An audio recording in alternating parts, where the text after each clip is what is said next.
목소리가 나왔죠?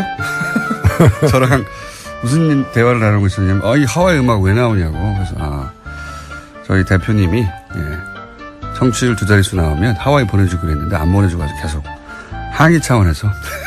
보내주세요. 저도 따라갈게요. 노래가 좀 노회찬 원내대표 나오셨습니다. 안녕하십니까? 네, 안녕하십니까? 뉴스가 없는 주간이 없지만, 이번 주도 큰 뉴스들이 국제공평한 게 나왔습니다. 이 얘기부터 먼저 해볼까요? 계속해서 최근에 그저께부터 등장하고 있는 뉴스가 홍준표 대표. 네. 예, 특활비. 예, 네. 국회 운영위원장 할 때 특활비 이거 어떻게 된 거냐. 이게 지난, 자유한국당 대선 경선 때 등장했던 이야기였는데 그게 잠잠하다가 다시 나왔어요. 예. 이제 국회의원을 해보신 분으로서 홍 대표의 해명들에 대해서 어떻게 보십니까? 예, 거짓말로 거짓말을 덮으려고 하다 보니까 거짓말이 더 커지는, 한번 잘못했는데 솔직하게 시인하고 넘어가야 되는데 그 거짓말을 해가지고 모면하려고 하는데 그게 들통나니까 더 큰 거짓말하고 그게 안 되니까 또 더 큰 거짓말을 하는 그런 상황인 것 같아요. 이게 좀 구체적으로 그러면 이게 왜 거짓말이냐? 이게 사실은 이 특수활동비 자체가 문제인데. 예. 이 특수활동비가 4천만 원 내지 한 5천만 원 사이로 여당에게는 나오고 야당도 제일 야당도 한 3천만 원 이상 나옵니다. 예. 매달 나오는데 이 돈이 어떻게 나오는지 아세요? 어떻게 나옵니까? 매달 지급되는 돈인데 예. 계좌 4천만 원 5천만 원 계좌이체 당연히 해야 되는 거잖아요. 네네. 그렇게 안 합니다. 현찰로 나옵니다. 현찰로. 예. 좋네요. 완전히 종이 돈으로 나옵니다. 그게 5만 원, 예를 들면 5만 원권으로 박스채 거의. 예. 그게 옛날에는 5만 원권도 없었어요. 홍준표 대표가 받았던 시절에는 5만 원권 없던 만 원권 시절이었는데. 엄청난 박스가. 완전히 현찰로 매달 현찰로 나와가지고 그렇게 나오는 이유가 뭔가면은 건네주는 순간부터는 어떻게 쓰여진지 묻지 않고 그렇죠. 따지지 않는다는 그런 돈인 거죠. 네. 근데 그 돈을 주로 이제 여러 가지 다양한 정치 활동에 쓰는데 예. 그것도 문제죠, 사실은. 왜냐하면 개파 관리한다거나 여러 가지 이제 그런 쓰는데 홍준표 대표는 그 중에 상당 부분을 갖다가 생활비로 썼다는 거거든요.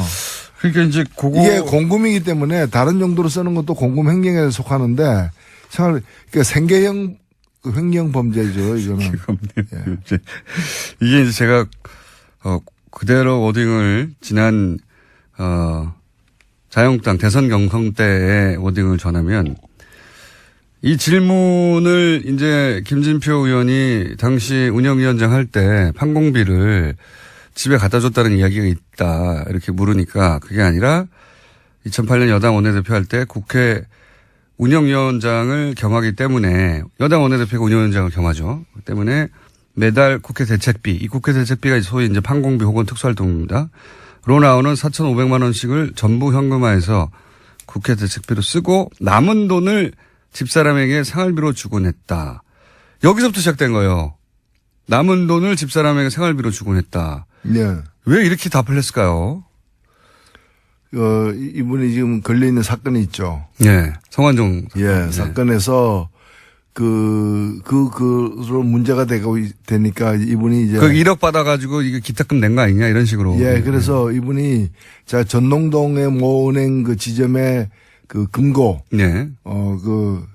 현금 같은 걸 넣을 수 있는. 네. 그 금고를 갖다가 이렇게 운용하면서 그게 현찰을 3억 정도를 넣고 있었다는 거고 그 3억이 어떻게 해서 만들어졌느냐. 예. 이런 특수활동비 남은 거 이런 거 생활비로 쓰라고 이제 부인한테 줬는데 부인이 그걸 가지고 또 우리가 돈을 모았다. 네. 이걸 가지고 자기가 당대표 경선. 네. 이럴 때도 썼다 이제 그렇게 진술을 했었죠. 네. 그 돈을 어떻게 모았느냐를 설명하다가 근데 제 말은 뭐냐면 그거 국회 대책비, 그러니까 이 특활비 혹은 판공비 이거 남은 거를 집사람에게 생활비로 주곤 했다. 이렇게 왜 말했을까요? 그때부터 꼬이기 시작한 거거든요. 이게. 예. 근데 진실의 일단을 갖다가 얘기를 한 거죠, 사실은. 그러니까요. 집에 주긴 줬나 봐요. 줬죠. 예. 그거 안 준 걸 왜냐면 상대방 김준태 의원이 이제 공격하면서 집에서 줬지 왜 줬어 이렇게 물어보니까 아니 그게 아니라 이렇게 해명하는 과정에서 그 현장에서 이제 즉석에 대답하다 보니까 이렇게 대답한 것 같은데요. 그러니까 국방부 장관이 예를 들면 이제 전력 증강을 위해서 미사일 구입하고 뭐 최신 어떤 그런 무기 구입하는데 책정된 예산이 있는데 그거 쓰다가 좀 일부 남겨가지고 그걸 갖다가 우리 집에서 이제 도둑 잡는데 예, 안식권대 줬어 뭐 이런 얘기죠. 예. 국가 안보라는 거죠. 이렇게 이야기가 시작돼서 이게 이제 점점점 커져서 지금까지 왔는데 지금 최신 해명을 그대로 페이스북에 올라온 거를 제가 전해드리면 내가 늘 급여로 정치 비용을 대던 국회의원들과의 혹은 기자들과 식사 비용 등을 이렇게 이제 원내 활동비가 나와서 대체할 수 있었기 때문에 급여에서 쓰지 않아도 되는 돈을 그 돈을 집사람의 생활비로 되돌려줬다. 그러니까 원래 급여에서 떼가지고 식사비 등등으로 쓰다가 이제 운영위원장이 돼서 대책비가 나오니까 판공비가 나오니까 그걸로 식사 비용을 쓰면 당연히 자기 급여에서 때로 때렸던 돈들이 필요 없어지니까 그걸 집에 줬다. 이렇게 이제 해명을 최신 버전은 이렇게 바뀌었습니다. 그러니까 검사니까 과거에 이제 그 범죄자들 많이 다뤄봤을 텐데 닮아가는 거죠. 그때 이제 습득한 이제 그런 이제 거짓말하는 방식을 쓰고 있는데 그 말이 안 되는 거고요. 급이라고 얘기하는데 그 제가 볼 때는 이제 여당의 당시에 이제 여당의 원내대표였으니까 네. 의원이니까 의원 세비가 나올 것이고 그건 완전 개인이 다 쓰는 것이고요. 네. 그 외에 이제 당 원내대표로서의 어떤 판공비 같은 것들이 나옵니다. 예, 이게 4, 5천 된다는 거죠. 당 활동할 때는 그 돈을 쓰는 것이고요. 예. 그 다음에 이제 나오는 이 돈 가지고는 경조사에 뭐 화환 보내는 거 지역구 관리하는 비용 주로 그 개인을 위해서 거의 다 쓰고 있어요. 또 그렇게 용이하게 쓰라. 왜 현찰로 줬는가 하면은 현찰로 달라고 했기 때문에 제가 알아봤어요. 국회 사무처에다가. 이거 왜 현찰로 주는 이렇게 그 큰 거액을 하니까 돈 받는 사람들이 그렇게 달라고 해서 그 굳어졌다는 거예요. 오래전부터 그렇게. 오래전부터 굳어진 거기 때문에 그럼 그 받는 사람들이 왜 그렇게 달라고 했는가. 어차피 이걸 갖다가 이제 밝히기 힘든 용도에 주로 쓰고 있기 때문에 그냥 이제 자국이 남는 은행에다 이체하면 또 이체한 돈을 또 이체할 수도 있고 하기 때문에 다 자국이 남잖아요. 남지 않는 방법으로 이제 현찰로 달라고 하는 거기 때문에 그래서 쓰다가 보면은 남을 수도 있는데가 그러면 이제 자기를 위해서 열심히 일하고 있는 당직자들이라거나 이런 사람들 주면 될 일을 또 그렇게 안 줬다는 거잖아요. 그렇게 보여지는 본인은 부인하고 있습니다. 네. 본인은 부인하고 있고 이 마지막 해명도 저는 약간 논리적으로 좀 말이 안 되는 것 같은 것이 평상시에 급여로 그렇게 식사비를 쓰다가 기자들이나 이런 사람들하고 이 이제 원내대표가 돼서 이 판공비가 나와서 더 이상 그 돈은 내 돈을 안 써도 되고 그 판공비 나온 거로 쓸 수 있게 되어서 이제 이 집에다가 급여에서 따로 떼뒀던 그 돈을 돌려줬다는 거잖아요, 집에. 근데 그거는 그러면 한 번 있었어야죠. 처음에 그렇죠. 판공비 한 번 나올 때. 그다음부터 판공비가 계속 나오는데 따로 떼놓을 필요가 없지 않습니까, 그다음부터는. 그러니까 여하튼 결과적으로 보면 계속 그 집에다가 돈을 줬는데. 예, 주곤 했다고 했으니까. 예, 줬다는 걸 갖다가 시인하는 거고 그 돈이 이제 한 번 정도는 이제 그 처음에는 이제 자기 급여로 줬는데 나중에는 이제 급여로 쓰던 어떤 기자들 접대비나 이런 것들을 갖다가 이제 특수활동비로 하게 되면서 남는 돈을 집에다 줬다. 이런 식으로 둘러치고 있는 거죠. 좀 말이 꼬여가지고요. 예. 사실 이 문제를 이게 만약에 검찰이 수사 대상으로 삼으면 이게 크게 문제될 수 있지 않습니까? 예, 뿐만이 아니고 이분이 이제 변명을 하는 과정에서 그 야당 대표들에게도 줬다, 원내대표들에게도. 그건 뭐 기억의 착오라고 그래서 이제 예. 그 원행 원내대표 이런 분들이 이제 발끈해가지고 이거 조사를 제대로 해보자 이제 이렇게 얘기를 하고 있는 거죠. 그건 물러섰어요. 기억의 착오라고. 뭐 기억의 착오가 있을 수도 있죠. 존재 자체가 착오죠, 사실은. 존재해서는 안 되는 분이 존재하니까 생기는 문제입니다. 존재자가 착오라기보다는 이제 당 대표로서는 존재하지 않아야 된다고 이제 정치적 주장을 하신 거죠. 인간으로서 그렇게 말하면 안 되는 거 아니겠습니까? 아, 제가 뭐, 그렇죠. 정치적으로 문제라는 거죠. 뭐, 생물학적으로 제가 어떻게 시인의 뜻인데 거기다 자, 개입을 하겠습니까? 아, 이게 큰 문제로 될 수도 있다. 예.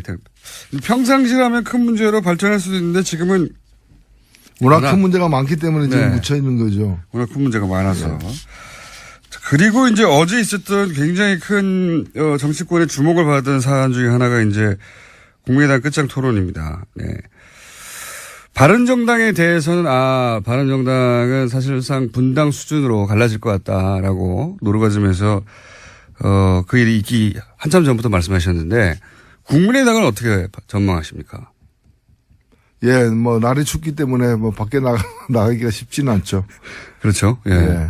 게다가 민주당 이렇게 바른정당은 자유한국당에서 오라고 한 건데 지금은 민주당이 오라고 하는 상황은 아니거든요. 예. 국민의당에서 나간다고 전혀 아니죠, 사실은. 나간다고 갈 데가 있겠느냐 하는 자신감도 안철수 대표에게 있는 것 같고요. 예. 그렇죠. 그렇습니다. 근데 네. 여기가 못 나가겠거니. 사실 우리가 이제 이 국민의당이 어떻게 해서 만들어졌느냐. 지난 대선 때문에 만들어진 당이죠, 사실은. 대선 때 이제 당 내에서 경선 등의 여러 방법을 통해 가지고 대선 후보가 되기 어렵고 또 그런 상황을 감수하기 싫은 분과 그 세력들이 이제 뛰쳐나와서 이제 다른 방식으로 대선에 도전해서 만든 당이기 때문에 사실 5월 9일 지난번 대통령 선거가 끝난 이후로는 이 당의 어떤 존재할 어떤 원동력이 상실된 거예요. 다른 동력을 찾아야 되는 거죠. 네. 예, 근데 그 다른 동력이 이제 다시 한번 대선에 내가 도전하겠다는 건데 이제 이 당은 이제 지난번 대선 때 안철수 대표가 그 대선 후보가 되는데 동의하는 세력들이 일시적으로 모인 거였기 때문에 다음 대선은 그 합의상이 아니었던 것이죠. 그렇기 때문에 다음 대선 앞두고는 그 안철수 대표가 계속 대선 후보로 가는데 동의하는 사람과 그렇지 않은 사람으로 나뉠 수밖에 없기 때문에 크게 길게 보면 이 분열은 뭐 예정된 분열이라고 저는 보는 것이고 필연적이었다. 일종의 이제 그러면 언제 어떻게 헤어지느냐의 문제만 남았는데 예. 이게 거의 뭐 처음에는 몰랐지만 나중에 알고 보니까 활성단층 지대에 이제 있는 거죠. 단층이 활성화되어 있다는 거는 판명이 됐는데 언제 어떤 식으로 이제 균열이 되고 쪼개지느냐만 남은 그런 상황이죠, 지금. 요약하면 국민의당 자체가 민주당에서 대선 후보가 문재인 당시 후보를 제치고 되게 어렵다고 판단한 세력들이 뭉쳐서 만들어진 정당이다. 이렇게 규정을 하신 거고. 근데 이번 대선까지는 그랬는데 다음 대선도 그럼 안철수냐 여기에 대해서 동의하느냐 아니냐라고 가지고 크게 난리는 수밖에 없다. 왜냐면은 다음 대선을 갖다가 자력으로만 될 수 없기 때문에 다른 세력하고 손을 잡으면서 이제 시도를 해야 되는데 네. 누구하고 손 잡느냐에 따라서 호불호가 다 갈리는 거죠. 네. 그에 대해서 서로 간에 합의된 바가 없고 또 그 일치된 어떤 한 방향으로 합의되기가 어려운 지금 상황이지 않습니까? 그렇기 때문에 계속 가는 거는 불가능하다고 저는 보여집니다. 시기의 문제다. 네. 그런 거죠. 당장은 아니어도 시기의 문제다.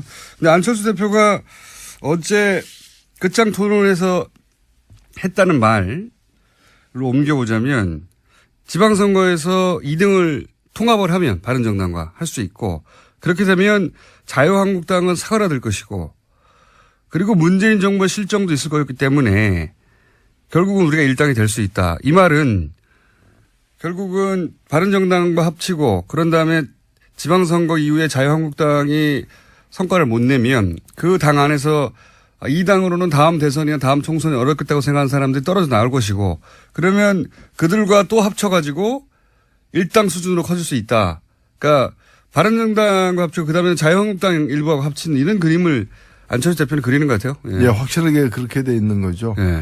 그러니까 왼쪽으로는 이제 더 이상 이제 뭐 더민주당 지지 세력이라거나 그다음에 그 이외의 어떤 정의당도 마찬가지고요. 그쪽으로는 이쪽으로는 없다. 뭐 그런 거죠. 가능성이 없다고 보는 것이고 네. 그 반대 방향으로 어떤 여지가 좀 있지 않느냐고 생각하는 것이고 지금 자유한국당의 다음 대선 주자가 없고 앞으로 생겨날 가능성도 적다고 보는 것이고 결국에는 홍준표 대표는 자유한국당을 먹거나 아니면 거의 식민지로 만들어 가지고 지지하게 만들거나 그 방향으로 가고 싶다는 거죠. 지난 대선에서 대선 한 3, 4주 전에 갑자기 지지율이 치고 올랐을 때가 있지 않습니까? 네. 그때 대구 경북을 비롯해서 이제 영남권에서 소위 이제 보수 표밭에서 안철수 대표의 지지가 상당히 높았지 않습니까? 그러다가 나중에 이제 여러 가지 일 때문에 꺾이긴 했는데 그 기억도 가지고 있는 것 같아요. 그 지역이 잠재적인 자신의 지지층이라고.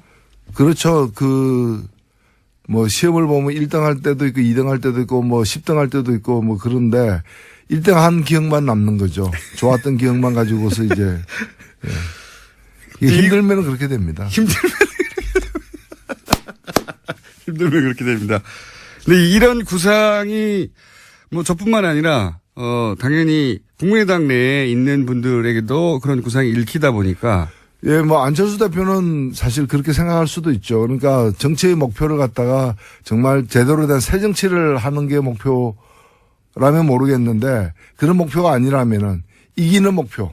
예. 뭐 새 정치든 헌 정치든 하여튼 이기는 것이 이제 정치의 목표다라고 생각하게 되면은 그런 방향으로 이제 갈 수밖에 없다고 저는 생각합니다. 그러니까 다만 보수의 적자가 들어가는 거죠. 예, 근데 이제 그 당내에 있는 다른 분들이 예. 똑같은 생각을 갖고 있느냐, 또 똑같은 정치 철학과 노선을 갖고 있느냐 전혀 아니라고 보여지기 때문에 이 당이 그대로 유지되기는 어렵다. 이번 지방선거는 그대로 관통하겠지만 다음 총선에는 이 당은 아마 현재와 같은 방식으로 존재하지는 않을 것이다. 이렇게 보이는 거죠. 안철수 대표의 구상이 성공한다면 바른정당과 합쳐지고 거기에 동의하지 않는 분들은 나가고, 그죠? 나가거나 혹은 뭐 나간다기보다는 당이 둘로 쪼개지는 수준으로 분당이 돼서 국민의당이 아니라 바른정당과 국민의당 쪽에서 통합화가 합쳐서 새로운 정당이 하나 만들어지고 그래서 이제 우리가 중도 보수다 내지는 뭐 개혁 보수다 이런 말을 하고 그런 다음에 지방선거 이후에 자유한국당에서 이 자유한국당으로 보장이 안 된다 미래가 생각하는 분들도 합쳐가지고 일당이 되겠다. 그리고 거기서 결국 나밖에 없지 않느냐 다음 대선 후보는 안철수 후보는 그런 나름의 그 스케줄을 그리고 있는 것 같습니다. 지금 현재 거기에 동의가 안 되는 국민의당 일부 의원들 혹은 일부가 넘어서 절반 정도죠. 네, 절반 정도는 동의가 안 되는 거죠. 그거는 이제 제2의 3당 합당 아니냐. 네. 그때 노태우, 김영삼, 김종필 이렇게 합쳐진 3당 합당 아니겠는가. 거기에 국민의당이 쓰일 수는 없다. 거기에 밑밥으로 이렇게 생각하고 이제 동의가 안 되는 분들 이렇게 갈라져 있는 거죠. 이 세력이 팽팽합니까? 현재 보시기에?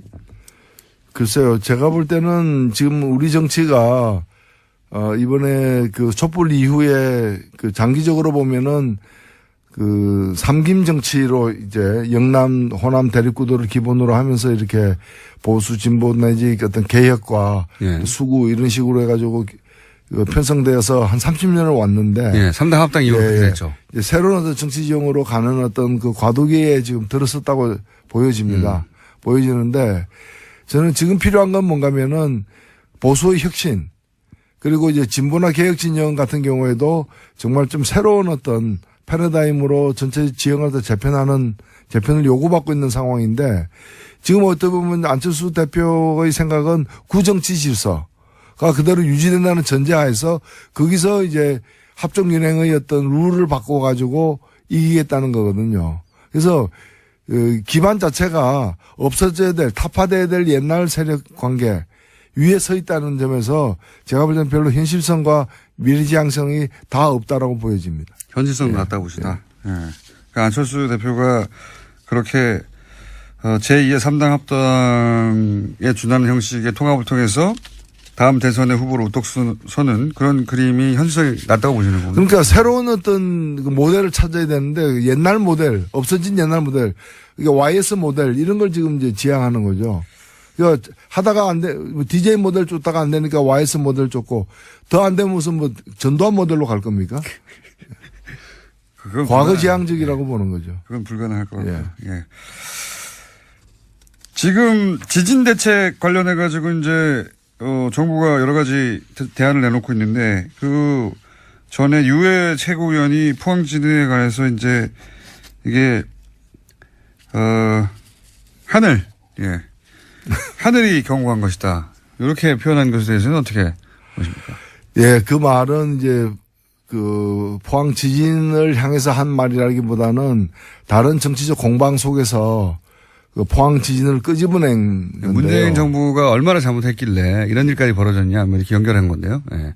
저는 뭐 정치적 견해는 차이가 있을 수 있고 또 정당에 따르면 그런 뭐 공방을 하다 보면 거친 언사를 쓸 수는 있는데 우리 국민 누가 보더라도 이제 불행한 사태. 지금 포항 시민들이 겪고 있는 그 아픔이라거나 걱정이라거나 불안은 대단히 좀 우리가 동참해야 되는 그런 생각들 아니겠습니까? 근데 그 불행을 가지고 어떤 다른 어떤 정치적 공방의 소재로 삼는 것은 그야말로 천벌을 받을 일이죠. 포항 시민, 아니, 저도 그 포항 시민들 그 뭐 선거 모으는데 저도 뭐 동참하기도 했는데요. 포항 지진에 대한 어떤 우리가 이제 좀 격려하고 위로하는 차원에서 국민들 성금도 모으고 있는 그런 불행한 사태인데 그걸 가지고 이제 뭐 복권을 갖다가 복권 당첨되면은 그 돈 그쪽에 쓰라는 말까지 하는 걸 보면은 정말 포항 시민들 알기를 뭘로 아느냐라는 저는 참 걱정이 되는 겁니다. 자, 요 얘기는 예상했던 바고요. 의견이 예상했던 바인데 몇 가지만 짚었는데 오늘 시간이 다 됐습니다. 자, 지금 정의당 1분 30초인데 예. 정의당 어떻게 돼가는지 간만에 좀 알려주십시오. 예, 저는 지금 정의당에 대한 걱정이 참 많은데요. 지금이야말로 지금 좀 기회고 찬스인데. 예. 정의당이 한편으로 보면은 이 여론조사에서 다른 당보다 조금씩 앞서가지고 예. 3등으로 나올 때도 꽤 있어요. 근데 여기에 좀 자족하고 있을 때가 아니다. 정의당이 지난번 대통령 선거 이후로 지지율이 너무 변동이 없다. 5% 수준을 뭔가 계속, 필요합니다. 예. 5% 수준을 계속 이제 지금 유지는 하고 있는데 그러다 보니까 다른 당이 못해가지고 3등이 되는 거지 정의당이 잘해가지고 3등이 된 게 아니라는 거죠. 예. 그래서 지금처럼 국민들이 제대로 된 정치에 대한 관심과 참여 열기가 높은 때 정의당이 좀 성적을 쭉쭉 뽑아내야 되는 거 아니냐.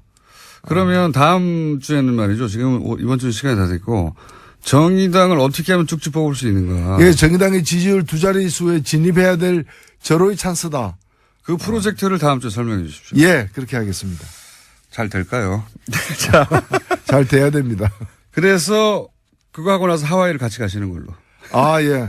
한 번도 못 가봤기 때문에 한번 가보고 싶네요. 알겠습니다. 대표님 들으셨죠? 네, TBS 대표님께 말씀드린 것 같습니다. 지금까지 노회찬 원내대표였습니다. 감사합니다. 네, 감사합니다. 김관진 전 국방장관 구속 후 보수 매체들이 참군인 김정은이 가장 무서워하는 김관진 같은 구명 기사를 하루 이틀도 아니고 연일 번갈아가며 썼었죠. 왜 그랬을까? 김관진 전 국방장관의 여러 혐의 관련해 취재를 해온 주진우 기자 연결해 보겠습니다. 안녕하십니까?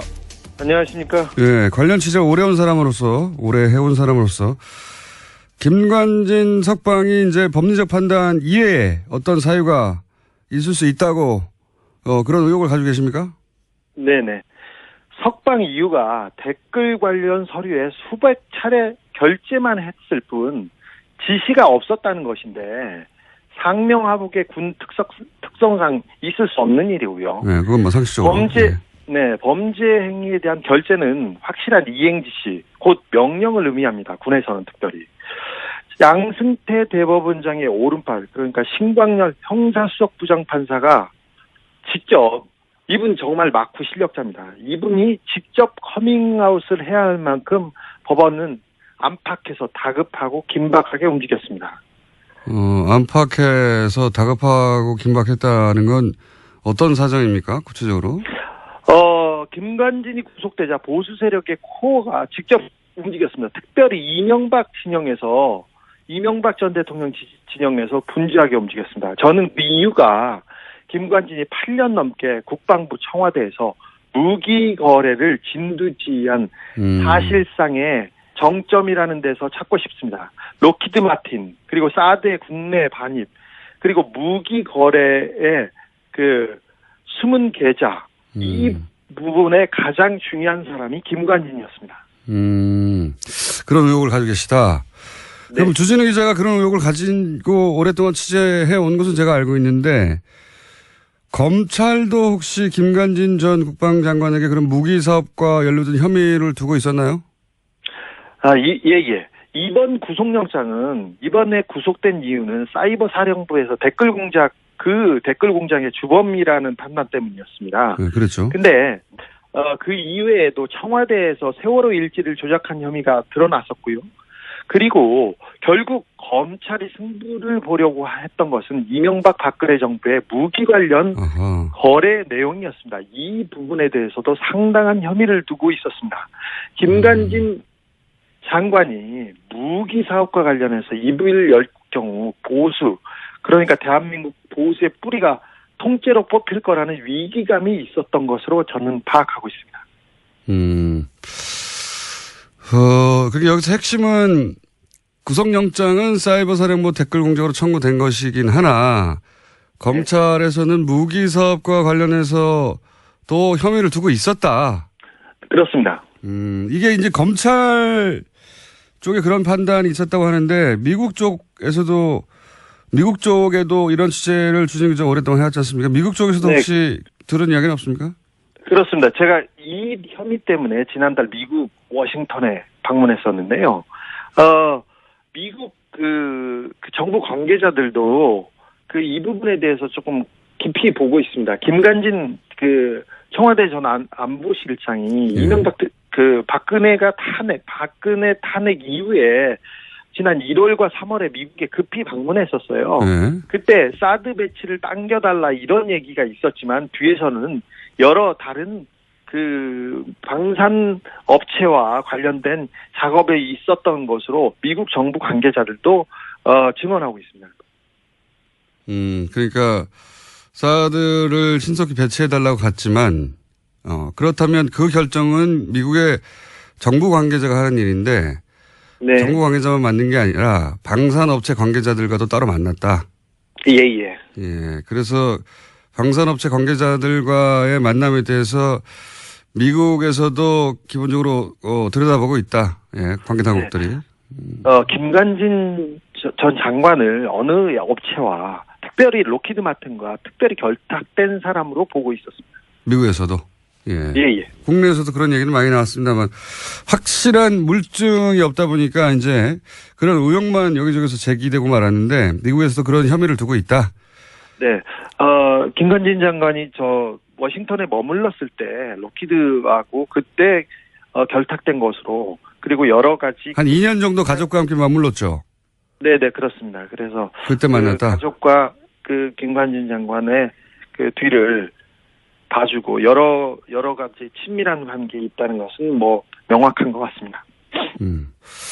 알겠습니다. 미국에서도 그런 혐의를 두고 관계당국이 들여다보고 검찰도 그런 의혹을 가지고 있다. 그래서 이 무기사업 8년이나 핵심 요직이 있었으니까 이명박 박근혜 정부 시절 특히 이명박 정부 시절에 요직 인사들이 김관진 전 장관의 구속을 굉장히 불안하게 바라봤고 그리고 움직임이 있었다. 이렇게 파악하고 계신 거죠? 예. 이명박 정부 시절부터 그러면 무기사업에 관여를 했다고 했는데 무기사업 말고 이명박 정부 시절에 어떤 역할을 한 겁니까? 김관진 장관이? 사실 김관진 장관이 노무현 정부 때는 전시작전권 환수만큼은 확실하게 자기가 하겠다 이러면서 큰 소리 치고 다녔어요. 그런데 네. 이명박 정부 들어서 국방부 장관이 되자마자 갑자기 바뀝니다. 그래서 예비군 훈련 사격장에 김정일, 김일성 사진을 막 걸어놓고 거기를 관역으로 삼아서 막 사격을 하라고 하는 식으로 하고 도발하기 시작합니다. 그리고 강경 발언을 마구 쏟아냈습니다. 그런데 이때 참군인 하지만 참 정치군인의 길을 걷기 시작했다고 저는 봐요. 근데 이때 가장 김관진 장관이 신경 썼던 부분이 북한 부분이 아니었고 기무사와 사이버 사령부를 동원해서 민간인 사찰을 하고 댓글 공작을 하는 그러니까 정치적인 길을 걷는 것에 가장 큰 공을 들였어요. 그래서 낙곰수를 종북방송으로 규정하고 사찰당하고 공격했고 저희들 그랬었습니다. 근데 이분이 가장 큰 일을 했던 것은 뭐냐면 2012년 대선 때 서울고 동문 원세훈 전 국정원장하고 이렇게 짝을 이뤄서 대선에 본격적으로 개입했습니다. 군을 동원해서 원세훈 국정원장과 서울고 동문이에요? 네, 그렇습니다. 재밌는 그래서 얘기네. 네, 국정원장하고 국방부 장관이 세트가 돼가지고 불법 대선 개입 이 부분에 대해서 가장 큰 공을 세웠다. 역할을 했습니다. 그래서 이게 가장 큰 범죄 행위라고 보고 있습니다. 그러면 박근혜 정부에서도 계속 요직에 동용됐던 건 어떤 연유입니까? 아니 대선에서 박근혜 당선에 1등 공신을 했지 않습니까? 네. 그래서 일단 기본적으로 점수를 땄겠죠. 군인을 동원해서 직접 대선 개입에 나섰습니까? 그런데 사실 이 부분은 진짜 메가더가 오더라도 대선 개입을 했다면 구속되는 게 맞습니다. 그런데 당연하죠. 이 부분은 이명박 정부 당시에 김관진 장관은 김용판 전 서울청장과 더불어서 박근혜 문고리 4인방 그러니까 지금 문제가 구속된 전원과 그리고 이춘상 씨하고 직접 소통한 거의 몇 안 되는 인물이었어요. 아, 그래요? 김관진 장관은 정윤회를 형님으로 모시는 유일한 사람이라고 정윤회가 형님으로 모시는 유일한 사람이라고 정유라가 증언하기로 했었죠. 그러니까 정유라 씨의 증언에 따르면 정윤회 씨가 형님으로 모시는 분이 김관진 전 장관이고 그렇다는 얘기는 사실은 문고리 그때 당시에는 4인방이죠. 이춘상 씨 보좌관. 네, 그렇습니다. 돌아가시기 전이니까 문고리 4인방과 직접 소통했던 사람이다. 네. 직접 소통한 몇 안 되는 사람입니다. 자, 김용판 청장 얘기가 나와서 그러는데 네. 김용판 전 서울청장이 국정원대권 은폐 관련해서 대법원 무죄를 받았잖아요. 근데 어제 갑자기 그 수사 라인 압수수색을 검찰이 했어요. 이 압수수색이 방금 이야기한 내용과 관련이 있습니까? 그렇습니다. 박근혜 정부 하에서도 국정원 대선 개입 의혹을 수사했습니다. 근데 당시에 그러니까 대선 개입하고 그다음 발표 이런 부분이기 때문에 수사선상에 김용판 전 서울청장이 올랐었는데 당연히 올랐는데.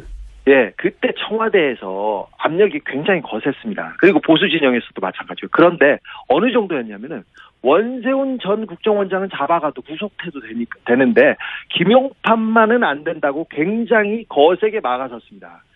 김용판 청장을 구속할 경우 김용판이 직접 나는 가만히 있지 않겠다는 메시지를 여기저기에 흘렸습니다. 그래서 청와대가 직접 나서서 검찰을 막아 세우는 그런 단계까지 단계까지 갔었습니다. 근데 굉장히 거센 압박이었습니다. 김용판 청장 자신을 구속할 경우에 내가 가만히 있지 않겠다. 이런 메시지를 여기저기 얘기했고 그래서 결국 여기저기서 압박했었고 검찰은 놔둘 수밖에 없었다. 뭐 이런 취지네요. 말하자면. 네. 불구속 기소할 수밖에 네. 근데 이 김용판 청장 무죄 건과 지금 김관진 전 장관 이 석방건이 쌍둥이 사건이라고 얘기들을 하고 있는 걸로 저는 알고 있는데. 네네.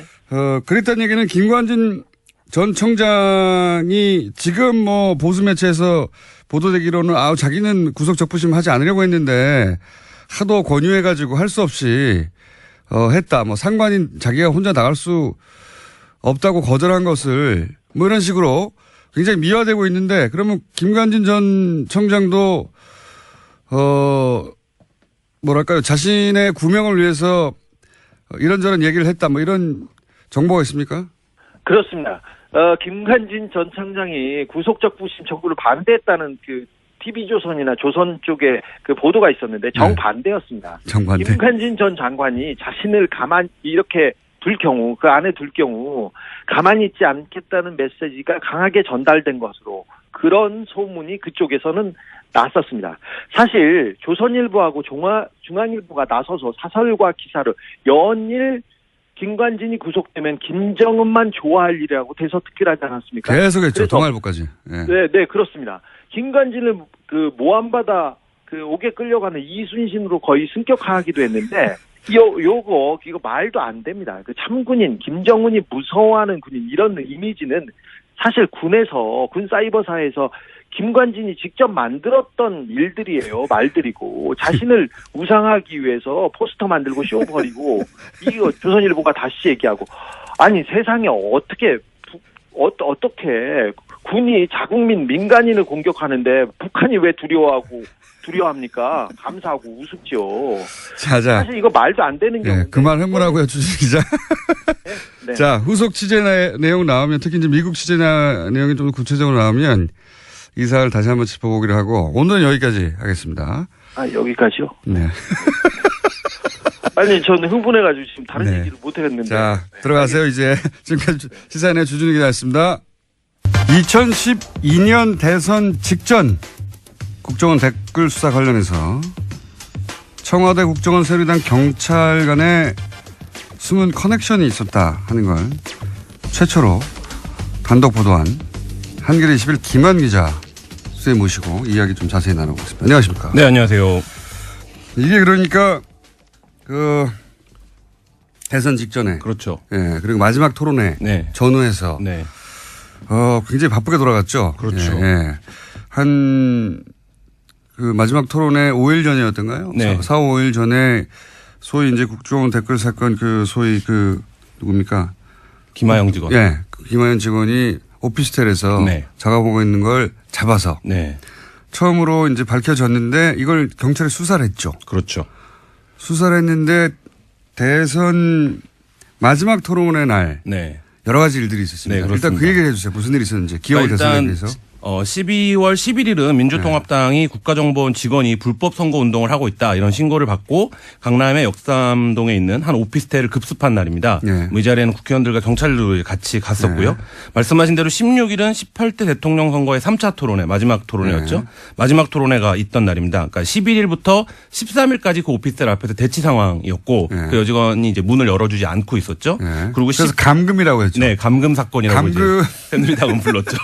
본인이 안에서 문을 잠그고 네. 안 나오는데 감금이라고. 그리고 네. 나와서 이제 13일 날 나와서 경찰이 여러 자료를 요청을 했는데 두 개의 이제 자료를 제 기억에 그때 당시에 냈었고요. 그리고 18일 날 16일 날 마지막 토론에서 박근혜 대통령이 말씀하신 대로 그 사건을 국정원 여직원 감금 사건이라고 규정을 네. 했고 그 토론회가 끝나고 나서 바로 1시간 있다 경찰이 그 사건에 대한 중간 수사 결과를 발표했죠. 당시 토론에 그런 얘기도 있었어요. 그러니까 그 국정원 여직원을 이렇게 감금하고 네.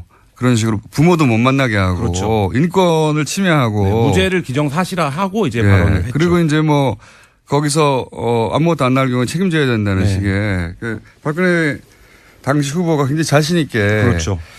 문재인 후보에 대해서 이 사건은 국정원 직원의 인권을 유린하는 사건이라고 네. 몰아갔고 토론회가 끝나자마자 경찰에 발표했죠. 아무것도 네. 없다. 그래서 당시에 굉장히 좀 여러 출입 기자들이 놀랐었는데요. 대선을 앞두고 사건을 접수한 지 한 3, 4일 만에 경찰이 그것에 대한 중간 수사를 혐의가 발견되지 않았다라고 그리고 그러니까요. 토론회가 끝나고 1시간 밤 11시 정도였는데요.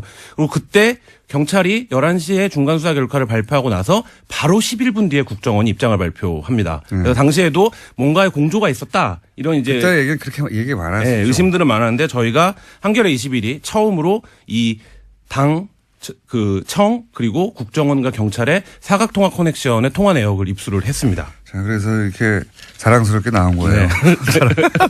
우리 잘했다고. 그때 이제 심증으로만 가지고 있던 네. 이게 어떻게 이렇게 됐냐.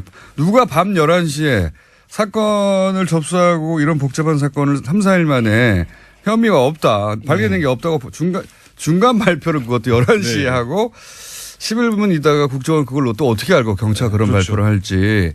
그때 당시 민주당 막 비난하고 그랬었죠. 네. 저희가 이제 그 당시에 11일부터 16일까지 국정원과 경찰 그리고 그 새누리당과 청와대 핵심 인사들 10명이 문자와 전화를 주고받은 내역을 입수를 했는데요.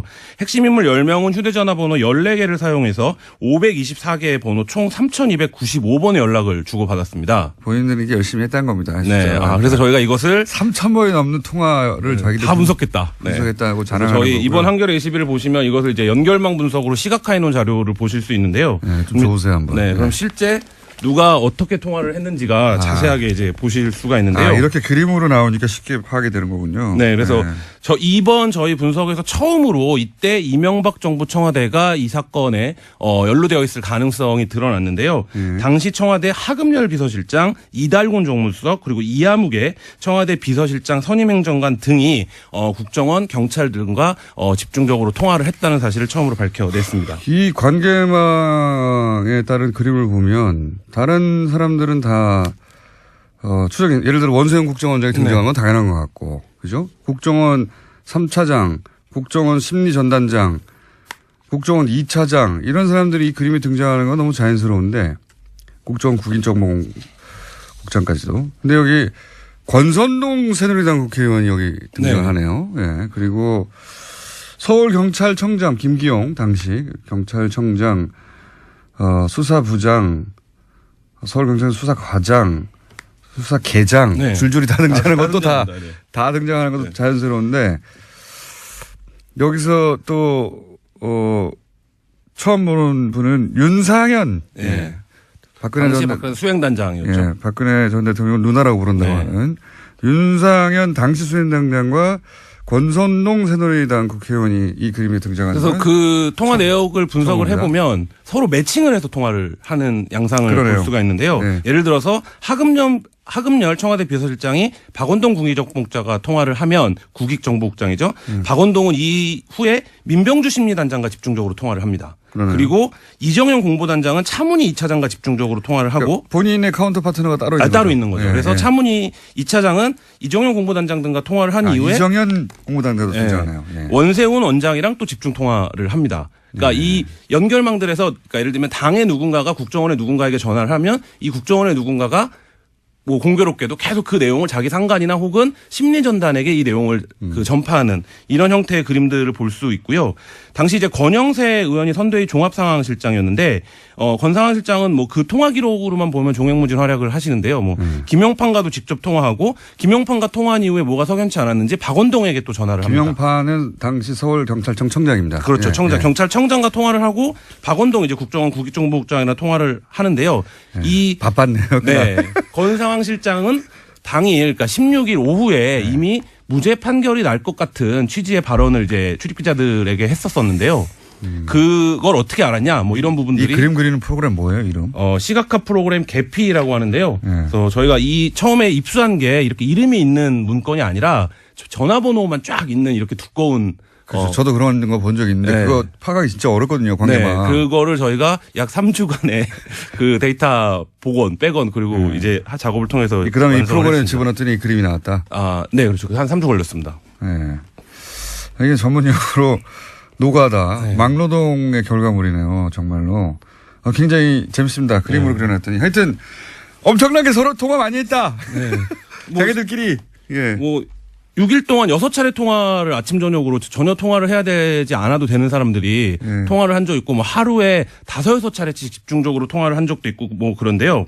근데 저희가 분석을 해보니까 정무가 경찰청장한테 전하는 건 자율수할 수 있는데 정무가 국정원에 전하는 건 그렇죠. 말이 안 굉장히 되거든요. 이상하죠. 거기는 근데- 민정 관할이기 때문에 뭐 그런 식의 네. 서로 연락할 일이 없는 사람들이 계속 통화를 합니다. 예. 열심히 많이 통화했네요. 그래서 이달곤 정무수석이 국정원 차문희 2차장과 여세 동안 6차례 통화를 했는데요. 사건이, 그러니까 이게 시간이 재밌습니다.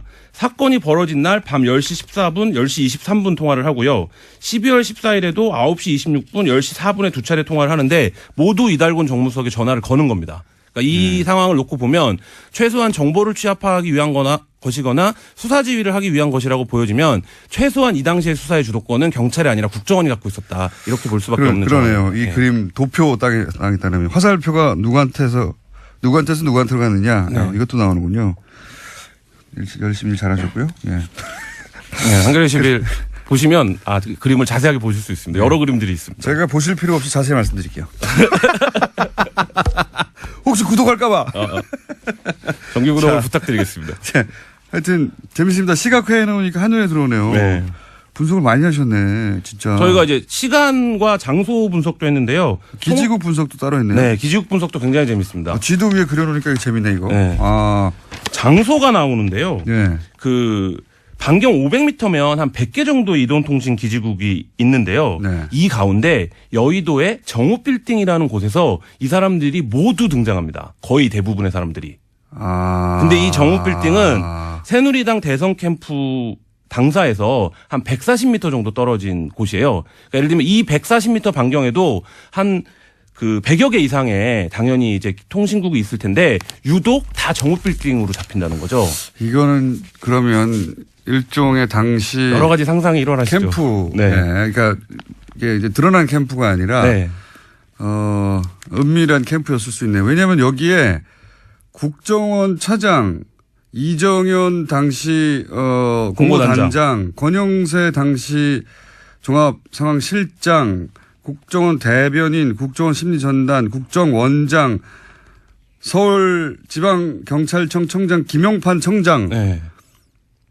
그러니까 국정원 직원과 경찰청장과 새누리당 의원과 캠프의 인사들 이 다 모인 거죠? 네, 그렇죠. 그래서 저희가 이 통신기록 수사 전문가인 현직 경찰에게 이것을 어떻게 판단하겠느냐라고 이제 물어봤는데 일단 그 정보가 부족하다. 왜냐면 이 앞뒤로 통화를 어디다 했는지를 확인을 해봐야 된다. 일단 다 모였잖아, 자기들끼리. 그렇죠. 근데 이 정도 기록이면 의지가 있으면 바로 수사를 해볼 수 있는 단계라고 자기는 본다. 이건 안가 같은 곳이 있었거나, 네. 예. 아니면 비밀 캠프가 예. 있었거나. 비선 캠프, 비밀 캠프일 수밖에 없어요. 왜냐하면 경찰청장과 국정원의 고위 간부와 새누리당과 캠프의 인사들이 한꺼번에 모였으니까요. 그렇죠. 그리고 뭐 국정원 측에서는 거기에 국회 관련된 무슨 회의가 있었다 이런 식으로 이제 해명을 하고 있는데 제가 보기에는 확인이 필요해 보입니다. 국정원 아지트였을 수도 있겠습니다. 국정원 인사들이 더 많네요.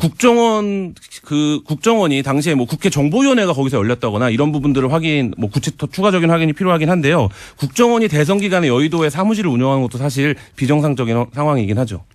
아, 그림을 그리는 게 재밌네요. 그 외에 또 특별한 장소 있나요? 또 한 가지 장소가 드러났는데요. 종로구 창성동 청와대 부속청사 주변입니다. 여기서는 대통령 비서실과 경찰, 국정원의 핵심 인물들이 모두 통화 기록이 잡혀 있는데요. 예를 들자면 12월 10일 아침 청와대 부속청사 기지국에서 하금열 대통령 비서실장이 박원동 국정원 국익정보국장에게 전화를 걸었는데 이 전화를 건 이후에 그 원세훈 국정원장, 하경준 국정원 대변인, 김용판 경찰청장에게 같은 기지국에서 전화를 잇따라 겁니다. 그리고 김용판 청장도 여기서 이제 발신이 잡힌 적이 있는데 청와대 부속청사는 그렇다고 치고요. 이 지도에 나와 있는 대양건설에서는 왜 김용판, 원세훈, 하금열 이런 분들 국정원장과 경찰청장과 대통령 비서실장이 왜 여기 대양건설에서 건물에서 네. 이건 왜 대양건설이 무슨 관계가 있나요? 김용판 총장은 자기가 거기다 왜 잡혔는지는 모르겠다. 근데 뭐 자기 집에서 전화를 걸면 거기서 거짓말! 잡히기도 한다. 뭐 이렇게 해명을 하긴 했습니다. 네. 자기 집에서 전화를 걸면 대양건설에서 그 근처 어디에 사시나 봐요. 그래서 자기 어디로 구체적으로 잡히는지 모르지만 그러면 기지국 발신까지 그럼 원세훈 원장도 거기 근처에 삽니까? 모르겠습니다. 김용판 청장 그리고 하금열 비서실장도 거기 살고 다 거기 기자가 살아요? 수사권을 갖고 있지는 않기 때문에 수사가 필요한. 아이고 굉장히 재밌습니다. 네. 이걸 지도에 표시하고 관계망을 그리고 통화 시간을 표시하고 통화가 누구에서 누구한테 갔나 이렇게 그려놓으니까 대략 네. 전체 구도가 이해가네요. 네. 그러니까 네. 이 누가 당시에 지시했고. 네. 그 청와대 개입은 아직까지 이제 구체적으로 드러난 바 없는데요. 대통령 비서실장은 위로 보고하실 분이 한 분밖에 없잖아요. 그분에게 보고하기 위한 거 아니면 사실 문제를 알아볼 필요도 없는 분인데 이분이 직접 통화를 하고 국정원과 이분의 수행을 하는 비서실장의 비서 선임 행정관이 또 국정원과 집중적으로 통화를 하고 뭐 이런 대목들 좀 주목해서 보면 이 프로그램 검찰에 없나요? 검찰이나 있겠죠. 그리고 더 잘 아시지만 그 최동욱 검찰총장 당시에 이 통화 기록을 이미 검찰이 들고 있었습니다. 그래서 최동욱 총장 당시에 최동욱 총장은 이제 후에 퇴임하고 나서 이걸 제출하기로 된 걸로 알고 있었다라고 얘기를 했는데. 근데 제출이 안 됐다. 네. 근데 실제 최동욱 총장이 법원에 제출이 됐는지 안 됐는지 모르겠다라고 얘기를 했고 이게 제출이 만약에 안 됐던 부분이라면 공소 사실 관련된 사실관계 확립에 좀 다른 판단이 필요하다 이렇게 이제 취지로 얘기를 하기도 했습니다. 그 심야의 발표 과정을 재수사할 수 있습니까? 공소시효가 남았나요? 공소시효 조금 남았네, 조금. 네, 국정원법 관련된 네. 그 상황으로 이미 김용판 청장은 무죄를 받았기 때문에 굉장히 당당한데요. 네. 근데 그 당시에 이제 적용했던 혐의가 아니라 국정원법 위반 혐의로 지금 다시 좀 들여다본다면 충분히 처벌이 가능하다 이런 의견들이 많습니다. 이게 정말로 뻔뻔하고 엄청난 범죄인 것이 당시 국정원이 사실 무근 그렇죠. 그러니까 민주당이 당시 야당이 국정원 직원을 감금하고 이런 아무 죄도 없는데 그랬다고 비난하고 뭐 고소고발하고 선거 며칠 전에요. 네. 경찰도 아무 내용이 없다고 네. 나중에 이제 거짓말이 밝혀졌지만 혐의가 없다고 발표하고 국정원이 발표하고 청와대하고 짜고 네. 경찰, 국정원, 청와대 당시 여당 새누리당이 다 짜고 했다는 거 아니에요. 그렇죠. 그리고 이건 거대한 국가 범죄 아닙니까? 그렇죠. 기억하시겠지만 이 수사를 해보겠다라고 하는 당시 윤석열 검사와 네. 최동욱 청장을 혼외자 보도로 청장을 찍어내고 그다음에 윤석열 검사를 그때 이제 한직으로 보내고 이렇게 해서 검찰도 다 망가뜨린 사건인데요. 그러니까 이건 그냥 넘어가면 안 되는 거 아닙니까? 이 정도 거대한 범죄면. 게다가 이거 얼마나 뻔뻔합니까? 지금 국정원이 나중에 밝혀진 걸 보면 이 댓글 사건이 밝혀지면 조직의 존폐가 그렇죠. 최근에 위태로울 보도되고 사건이라라고 있죠. 하는 걸 뻔히 알고 있었는데도 불구하고 아무 죄 없는데 상대방한테 씌운 거 아닙니까? 아무 죄 없는데 우리한테 왜 이러냐고. 그렇죠. 그리고 그 당시에 그 중간 발표를 통해서 그 개뻔뻔이네, 개뻔뻔. 네. 그 선거 판세 자체가 뭐 골든크로스가 지났다 이런 분석들이 그 당시에도 있었는데 뭐 그것까지 염두에 두고 경찰도 움직이고 국정원도 플레이를 하고 그 과정에서 모든 상황을 거짓말로 일관을 했죠. 전부 다. 아니, 거짓말 정도가 아니라 상대방한테 뒤집어 씌운 거잖아요. 그렇죠. 예. 네. 그 선거 영향을 주려고 모두가 한 몸으로 움직인 거니까 그게 구체적으로 어떻게 밝혔는지는 한겨레 22 말고 이 방송을 들으시면 됩니다. 여기서 다 말했으니까. 그림은 자세하게 이쁘게 뽑으셨네요. 네. 그래픽으로. 네. 뭐 많은 관심 부탁드리겠습니다. 누구한테 통화했는지 그리고 그 시간대별 통화도 있는데요. 그러네요. 네, 시간대별 통화도 굉장히 재밌는데 뭘 이렇게 자세히 네. 그래프도 많고. 예. 이게 한 4번 정도 폭발적인 통화 시점이 있는데 예. 처음에는 수서경찰서 도곡지구도가 현장 출동한 그 무렵 이때 청와대, 당, 경찰, 국정원이 통화가 폭주합니다. 150여 차례. 네. 예. 그리고 데스크탑에서 이미징 작업이 완료된 시간이 있는데요. 그러니까 그 컴퓨터를 1차 복원을 한 거죠. 그 시간에 또 통화가 한번 폭주합니다. 140여 차례. 예. 그리고 메모장 파일이 발견이 된 게 이제 14일 밤 9시 반 무렵인데요. 역시 140여 예, 차례. 이때도 한번 통화가 폭주하고요. 그다음 디지털 분석 작업이 완료되고 경찰이 중간 수사 결과 발표를 확정지은 밤 9시에서 11시 사이가 있습니다. 이 시간에도 굉장히 통화가 폭발적으로 이루어집니다. 그러니까 주요 시기 경찰이 주요한 걸 하는 시기마다 폭발적으로 통화를 한다는 거죠. 기사가 논문과 도표도 많고 예. 너무 자랑스러웠던 거죠. 굉장히 고품질. 예, 고품질 저널리즘. 이렇게 열심히 하여서 도표로 다 그려져 있어요. 예, 언제 몇 시에 몇 통화를 했는지 텍스트 별로 없고요. 그림이 잔뜩 있습니다. 기사가 아주 보기 좋네요. 국내 언론에서 보기 드문 시도. 그러니까 텍스트 별로 없이 그림으로 거의 기사가 이루어져 있다. 저희 팀에 과학자가 있습니다. 과학자가 있습니다. 재밌습니다. 이 기사 내용도 재밌고요.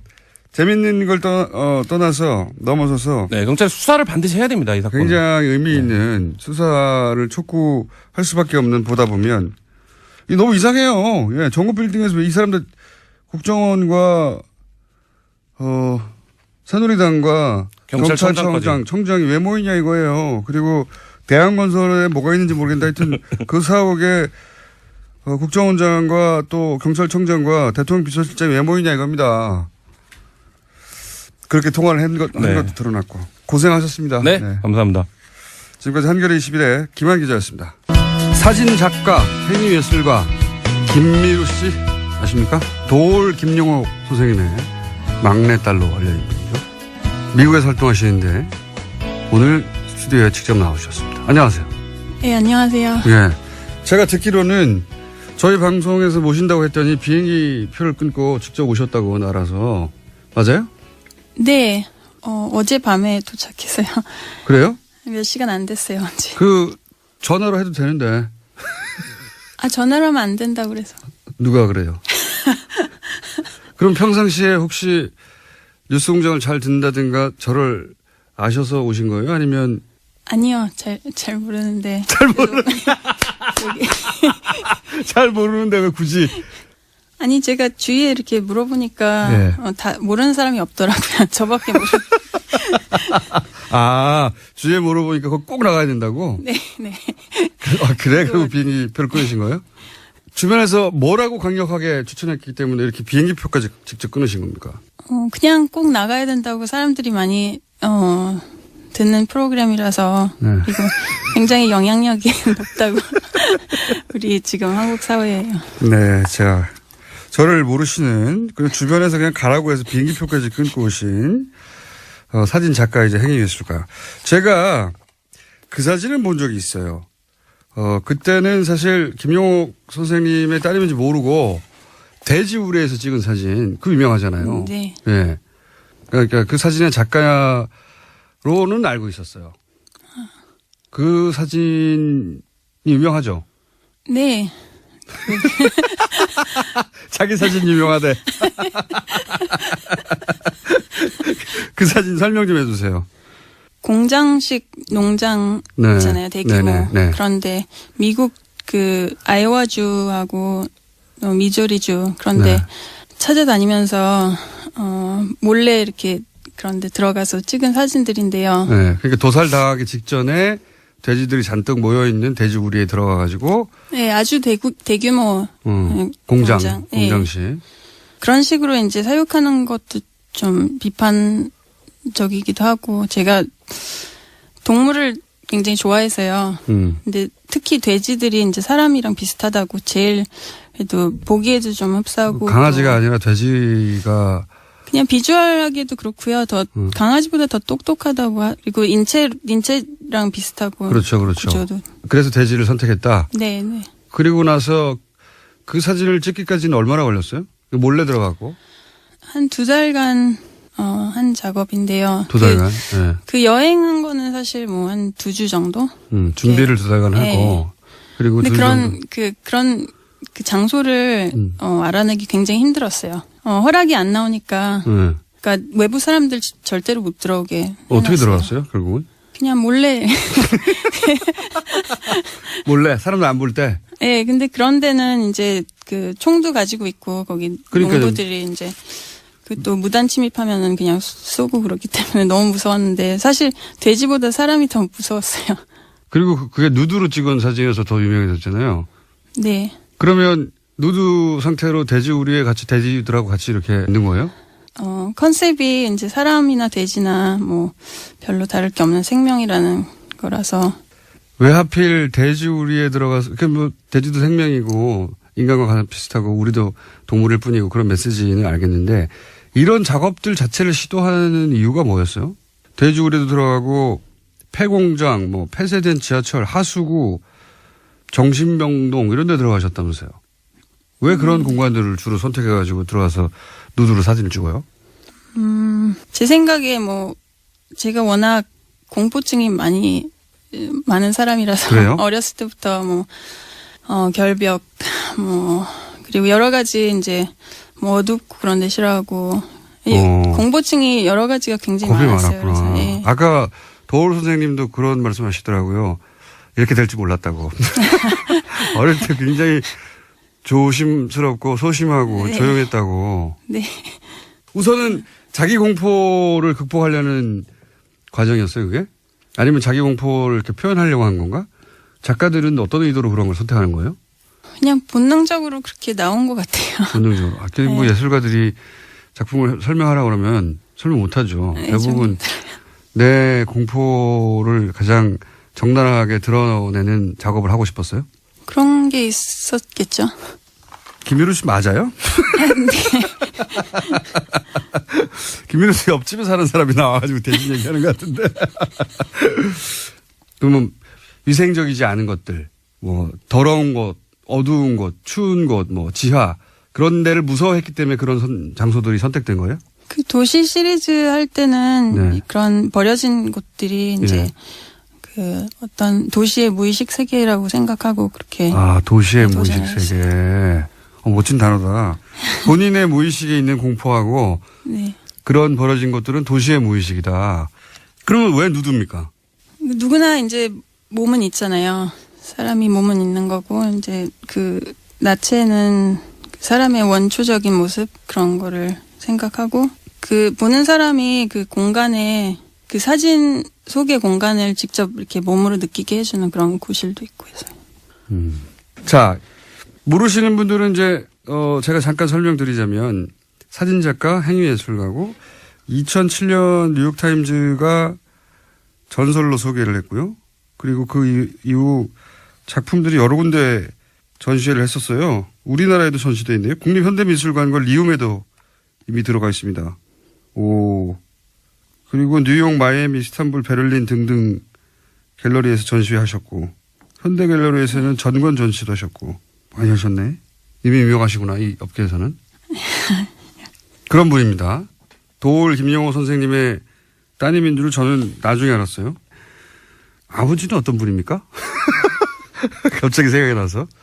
딸로서 아버지는 어떤 분이에요? 그냥 자식들 많이 사랑해 주시는 아버지. 판에 박힌 답변인데. 그냥 아버지예요.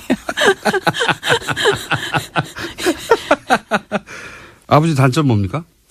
좀 별로 생각 안 해봤는데요. 그래요? 단점이 없는 아버지예요? 아니, 뭐 찾으면 있겠죠. 좀 찾아봐 주세요. 끝나기 전에. 자, 미대를 졸업하고 나서 이 작업을 시작한 거죠. 누드로 폐공장이나 더러운 곳이나 도시의 묘식이라고 생각하는 곳들. 네. 그렇죠? 이 작업들로 굉장히 유명해지셨고, 예. 그래서 뉴욕타임즈도 소개되고 굉장히 유명해지셨는데, 최근에는 사막을 주제로 한 공장이 아니라 작업을 하셨어요? 이거 몇 년간 하신 거예요? 3년 동안 돌아다니면서. 사막을 3년이나 한 거예요? 네. 세계 여러 사막을 돌아다녔어요. 3년 동안. 아프리카 사막뿐만 아니라 인도하고 몽고, 그 고비 사막, 그리고 이제 중동하고 아프리카. 사막이 있다고, 넓은 사막이 있다고 하는 곳은 다 가보셨구나. 뭐, 네, 특히 유목민들이 이제 낙타에 의존해서 생활하는 유목민이 있는 그런 곳들. 거기는 왜 사막이 선정된 거예요? 제가 낙타를 처음 이제 2011년에 보고 너무 인상이 깊어서. 왜요?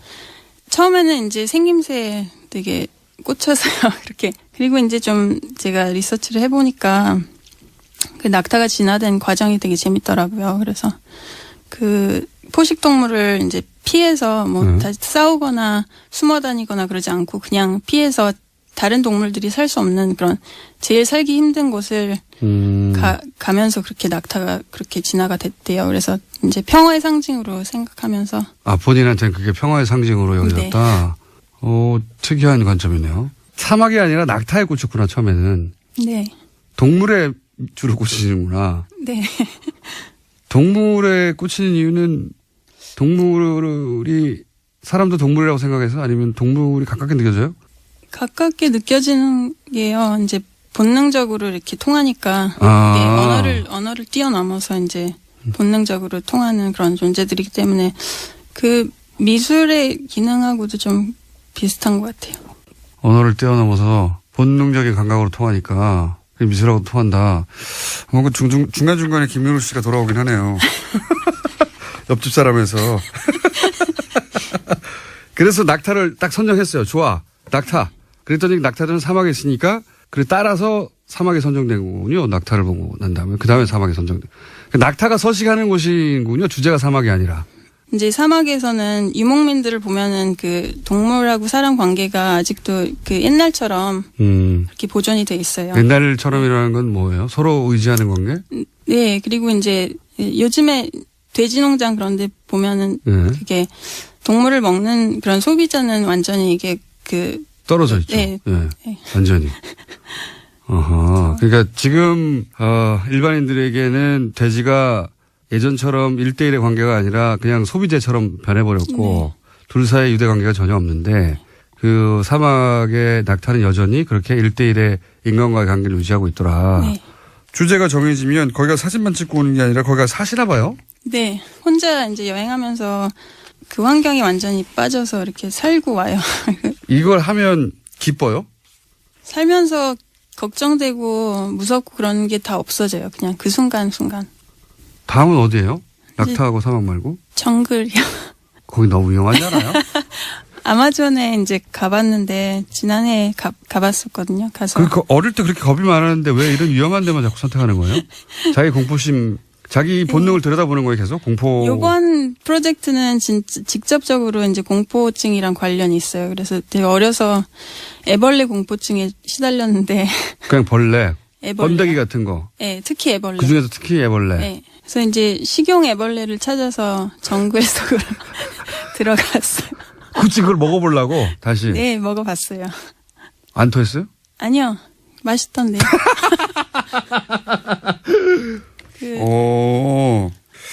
이런 작업들이 기본적으로 자기하고 만나는 거네요. 나는 왜 이걸 무서워할까? 네. 그런 거네요. 그런 것도 있고 이제 환경 식용으로 벌레를 쓰는 게 이제 고기 대신에 네, 고단백이고 또 친환경에 한번 드셔보세요. 아니, 번데기 많이 먹었죠 번데기. 어릴 때. 그런 거네요. 결국 자꾸 원래나 원시나 자기 감정 이런 거 만나고 싶고 확인하고 싶고 그래서 그 대상을 찾고 그런 거예요? 네. 그 다음도 있습니까 혹시? 다음 프로젝트요? 네. 아직 안 정했어요? 아직은. 네. 딱 그 프로젝트만 생각해요? 네, 그럼 하나씩. 이것도 몇 년 걸릴 수도 있겠네요. 나라마다 돌아다니면서. 한 3년 정도 걸릴 것 같은데. 애벌레 특히. 먹는, 전 세계에 애벌레를 다 먹는데 3년 정도 걸릴 것 같다고. 그러면 그 다음에 또 나오는 겁니까? 김미루의 애벌레, 이렇게? 책이 김미루의 어드벤처, 사막, 그 빈자리를 찾아서 이건데. 네. 그 다음 책 제목 나왔네요. 김미루의 어드벤처, 애벌레. 그 프로틴을 찾아서 뭐 이런 거 아니에요? 어쨌든 이런 식으로, 내가 가지고 있던 공포증 혹은 내가 잘못 알고 있던 거 혹은 내 본능 속에 있던 걸 다 확인해 가는 거잖아. 네. 이러다가 나이가 한 40, 50 이렇게 다 하고 나면 이제 더 이상 그게 저거 아니에요? 득도 하는 거예요, 득도. 종교가 도달하려고 하는 거하고 비슷하네.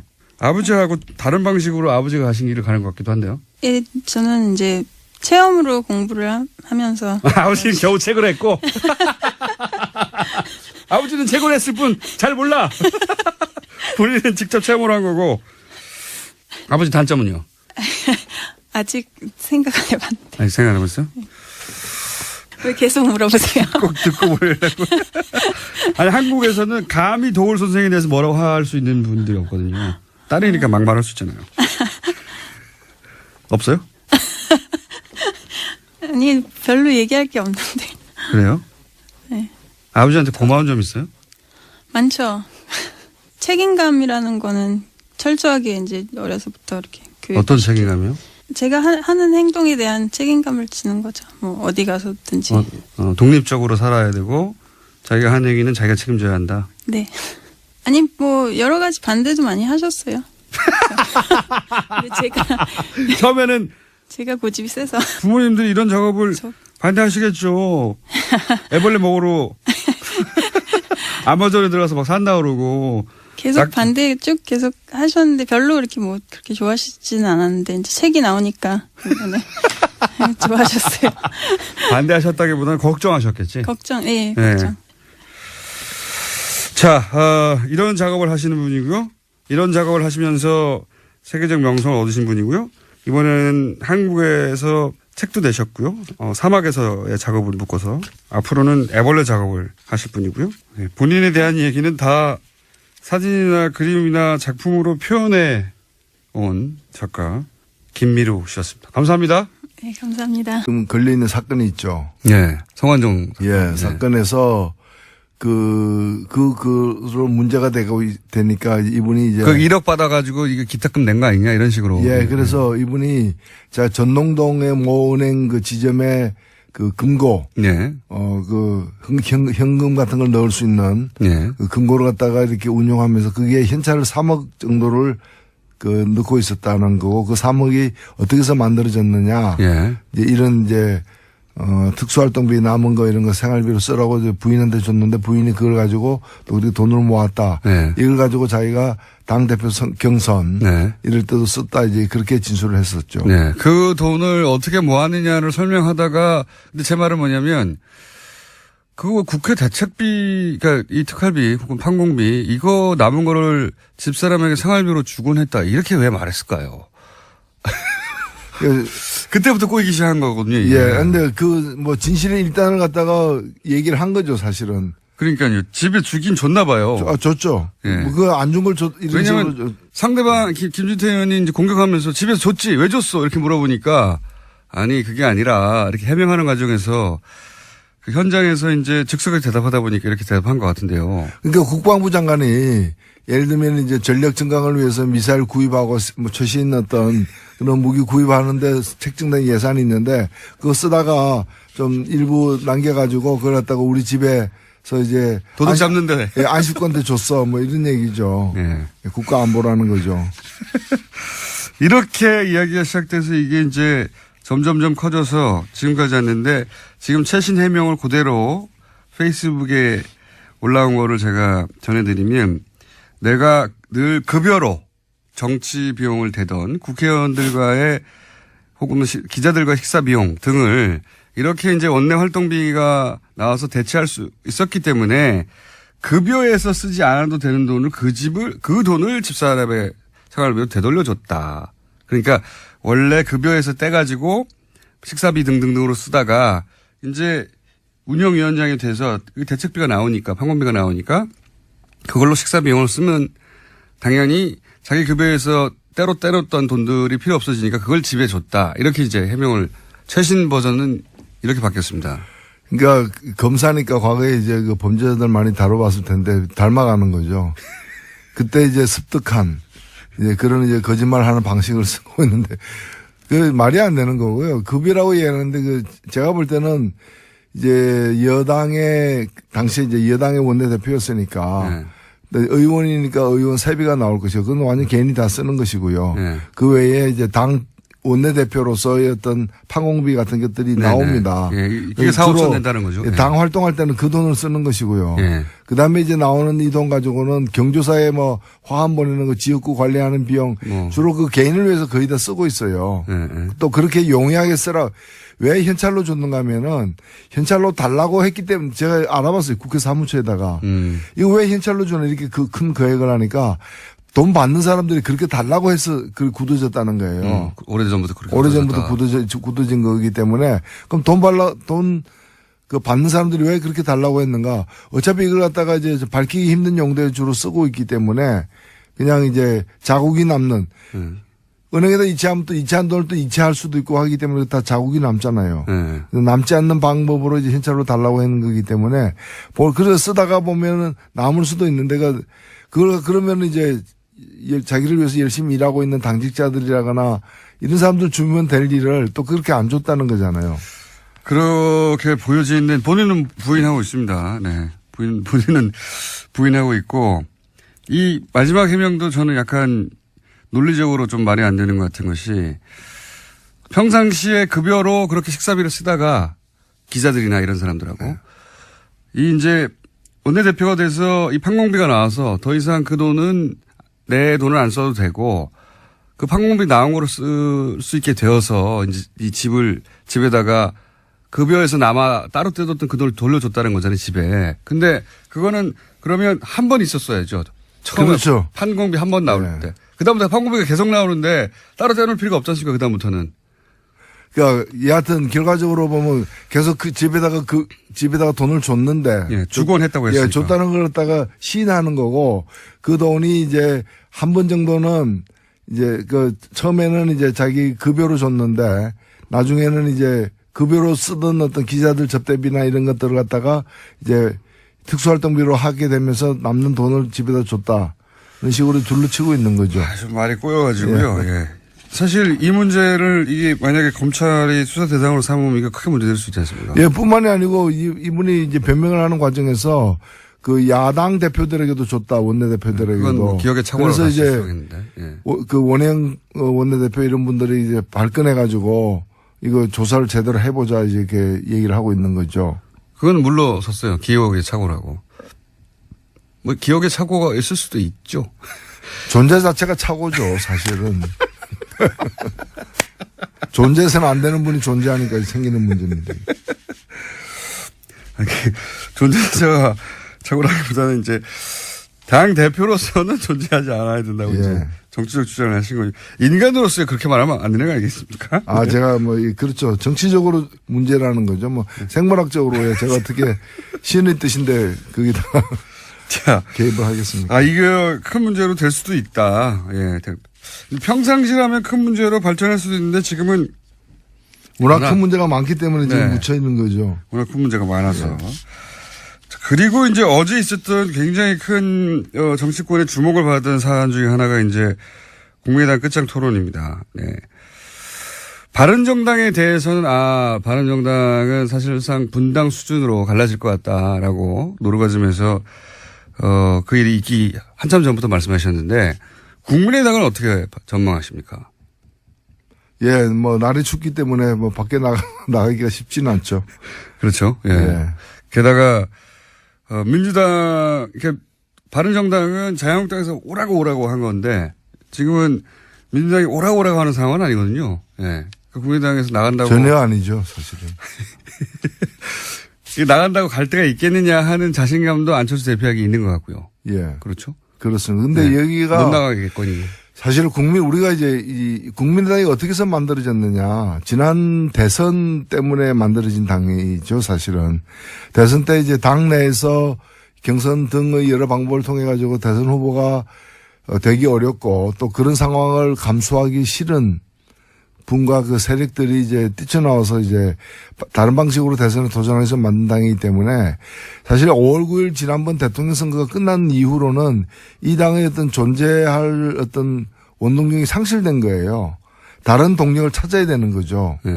예, 근데 그 다른 동력이 이제 다시 한번 대선에 내가 도전하겠다는 건데 이제 이 당은 이제 지난번 대선 때 안철수 대표가 그 대선 후보가 되는데 동의하는 세력들이 모인 거 일시적으로 모인 거였기 때문에 다음 대선은 그 합의상이 아니었던 것이죠.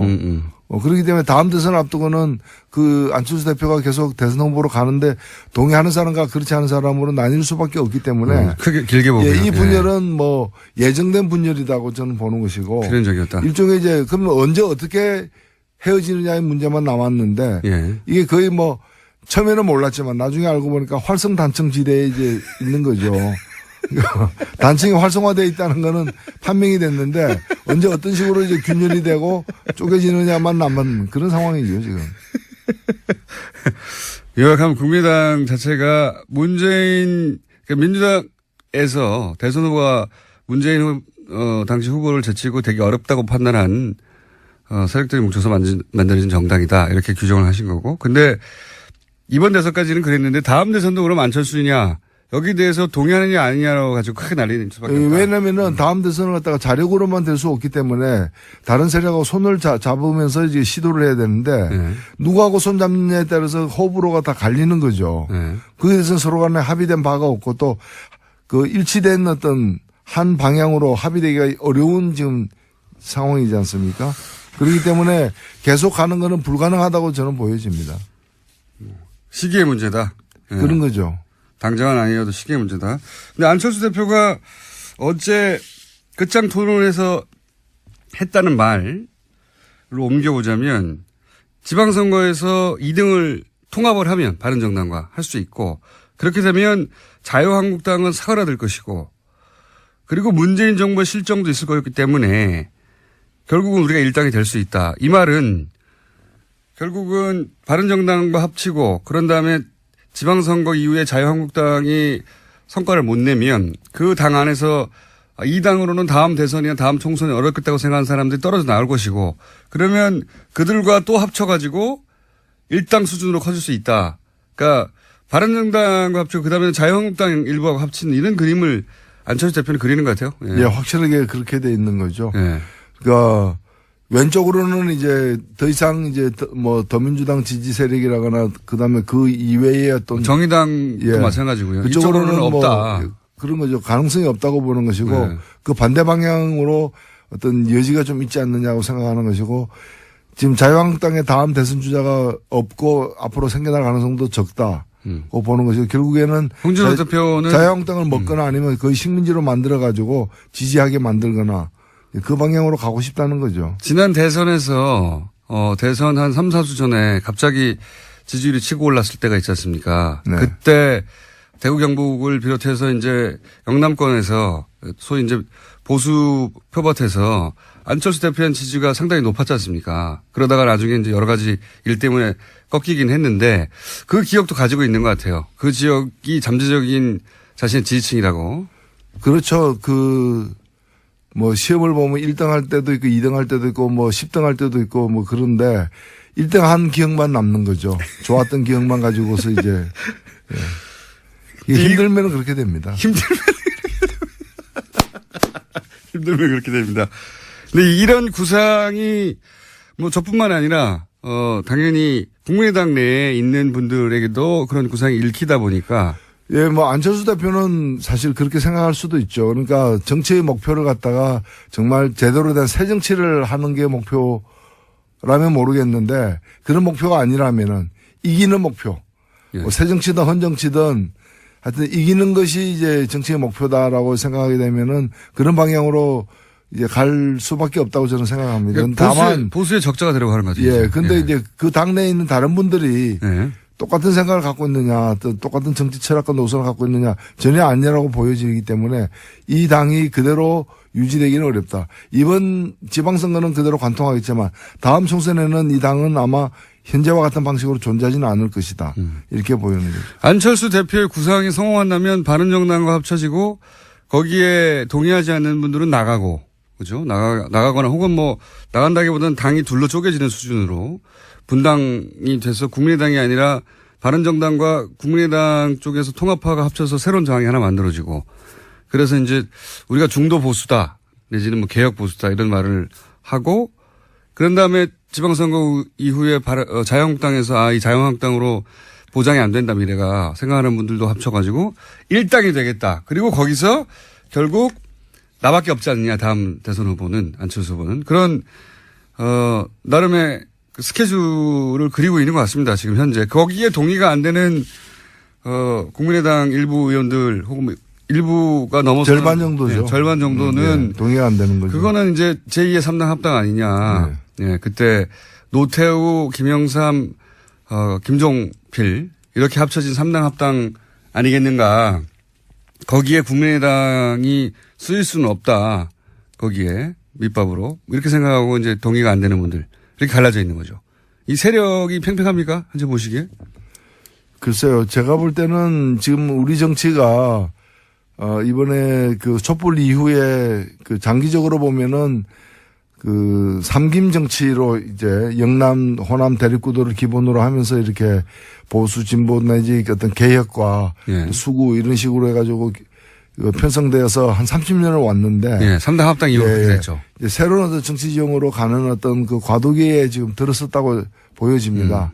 보여지는데 저는 지금 필요한 건 뭔가면은 보수의 혁신 그리고 이제 진보나 개혁 진영 같은 경우에도 정말 좀 새로운 어떤 패러다임으로 전체 지형을 더 재편을 요구받고 있는 상황인데 지금 어떻게 보면 안철수 대표의 생각은 구정치 질서가 그대로 유지된다는 전제하에서 거기서 이제 합종연행의 어떤 룰을 자, 방금 목소리가 나왔죠? 저랑 무슨 대화를 나누고 있었냐면, 이 하와이 음악 왜 나오냐고. 그래서, 저희 대표님이, 청취율 2자릿수 나오면 하와이 보내주기로 했는데 안 보내주고 아주 계속 항의 차원에서. 보내주세요. 저도 따라갈게요. 노래가 좀 노회찬 원내대표 나오셨습니다. 안녕하십니까? 네, 안녕하십니까? 뉴스가 없는 주간이 없지만, 이번 주도 큰 뉴스들이 국제구성한 게 나왔습니다.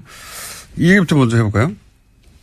계속해서 최근에 그저께부터 등장하고 있는 뉴스가 홍준표 대표. 네. 예, 특활비. 예, 네. 국회 운영위원장 할 때 특활비 이거 어떻게 된 거냐. 이게 지난, 자유한국당 대선 경선 때 등장했던 이야기였는데 그게 잠잠하다가 다시 나왔어요. 예. 이 이제 국회의원을 해보신 분으로서 홍 대표의 해명들에 대해서 어떻게 보십니까? 예, 거짓말로 거짓말을 덮으려고 하다 보니까 거짓말이 더 커지는, 그런 한번 잘못했는데 솔직하게 시인하고 넘어가야 되는데 그 거짓말을 해가지고 모면하려고 하는데 그게 들통나니까 더 큰 거짓말하고 그게 안 되니까 또 더 큰 거짓말을 하는 그런 상황인 것 같아요. 이게 좀 구체적으로 그러면 이게 왜 거짓말이냐? 이게 사실은 이 특수활동비 자체가 문제인데. 예.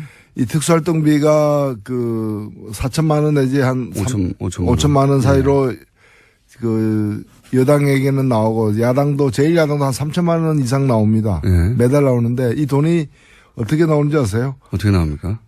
매달 지급되는 돈인데 예. 4천만 원 5천만 원 계좌이체 당연히 해야 되는 거잖아요. 네네. 그렇게 안 합니다. 현찰로 나옵니다. 현찰로. 예.